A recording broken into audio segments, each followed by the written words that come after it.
Like करें, उसके बाद सब्सक्राइब करें और बेल आइकन को दबाएं ताकि हमारे वीडियोस आप तक सबसे पहले पहुंचे।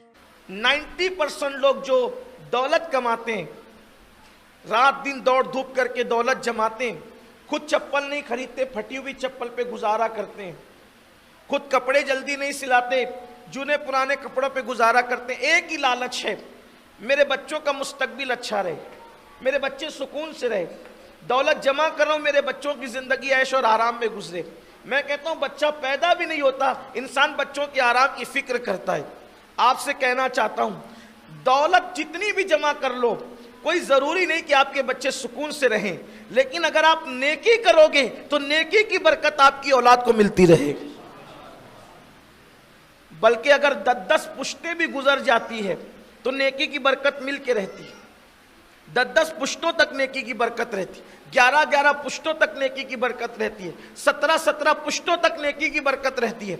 बल्कि आपको बताऊं, पूरी दुनिया में सबसे ज्यादा अगर वली पैदा होते हैं तो खानदान सादात में पैदा होते हैं। उसकी वजह क्या है? सैयदा फातिमा ने इतना तकवा इख्तियार किया कि क़यामत तक उनके तकवे की बरकत उनकी औलाद को मिल रही। ये नेकी की बरकत। बल्कि कुरान मुकद्दस में एक वाक़या आया है कि हज़रत मूसा खिज़र अलैहिस्सलाम का वाक़या बड़ा मशहूर है कि जब दोनों एक शहर में पहुंचे तो वहां दीवार गिर रही थी और गिरती हुई दीवार को दोनों ने मिलकर तामीर किया। हज़रत खिज़र अलैहिस्सलाम ने उसका पैसा नहीं लिया, उजरत नहीं ली। तो मूसा अलैहिस्सलाम ने कहा कि आपने उजरत नहीं ली इनसे, हालांकि ये शहर वाले तो जफाकार है। तो फरमाया कि इनका बाप जो था वो नेक था।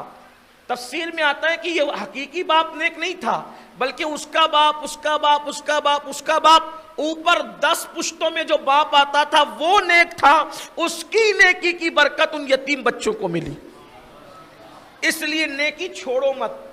अगर अपने खानदान को, खुद को, अपनी औलाद को अगर खुश देखना चाहते हो, मुतमईन देखना चाहते हो, उनको परेशानी से महफूज देखना चाहते हो, उनको बलाओं से महफूज देखना चाहते हो, नेकी मत छोड़ो। बल्कि किसी नेकी को छोटी समझकर कभी छोड़ना मत, इसलिए कि हो सकता है वही नेकी अल्लाह की बारगाह में हमारे लिए निजात का जरिया बन जाए, निजात का सामान बन जाए। कहते हैं कतरे कतरे से दरिया बनता है। हो सकता है कोई छोटी सी नेकी, मिसाल के तौर पर एक शख्स को मेरे आका सल्लल्लाहु अलैहि वसल्लम ने देखा। एक बार दुरूद शरीफ पढ़े,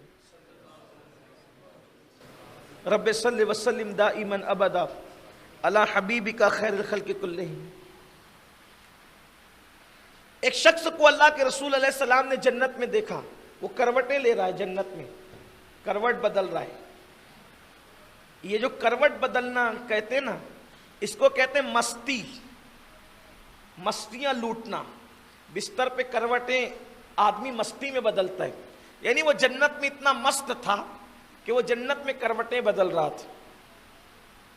हम लोग भी दुआ करते हैं ना कि अल्लाह करवट करवट जन्नत नसीब फरमाए, करवट करवट रहमतें नसीब फरमाए, करवट करवट बहारें। ये दुआ का उसलूब यही है कि आदमी करवटें उस वक्त बदलता है जब वो मस्ती में होता है। तो जन्नत में मस्तियां ले रहा था, और जन्नत में मस्तियां नहीं होगी तो फिर मस्तियां होगी कहाँ? इसलिए कि यार का दीदार ही जन्नत में होना है, और जहां यार होता है तो फिर वहां मस्तियां नहीं होगी तो क्या होगा? जब आंखें मस्त मस्त होगी तो मस्तियां भी तो होगी। जब पैमाने छलकते हैं और जाम पिए जाते हैं तो आदमी पर मस्ती का खुमार चढ़ता है। तो जब हाथों के जामों में इतनी मस्तियां हैं तो निगाहों के जाम में मस्तियों का आलम क्या हो? तो जन्नत बहुत खूबसूरत है, और बल्कि जन्नत से हम प्यार इसलिए करते हैं कि जन्नत में यार का दीदार होना है। तो अल्लाह के रसूल सल्लल्लाहु अलैहि वसल्लम ने देखा कि एक बंदा है जन्नत में करवटें बदल रहा है। आका अलैहिस्सलाम ने पूछा कि तुझे जन्नत मिली कैसे, तू जन्नत में आया कैसे? उसने कहा कि रास्ते में एक दरख्त था, कांटे का दरख्त, जो लोगों को तकलीफ पहुंचाता था। वो दरख्त को मैंने काट दिया और कांटे हटा दिए, तो रास्ते से कांटेदार दरख्त को हटाने की बरकत से अल्लाह ने मेरे सारे गुनाहों को माफ करके मुझे जन्नत अता फरमा। नेकी कभी छोटी समझकर मत छोड़ो, हर नेकी करो।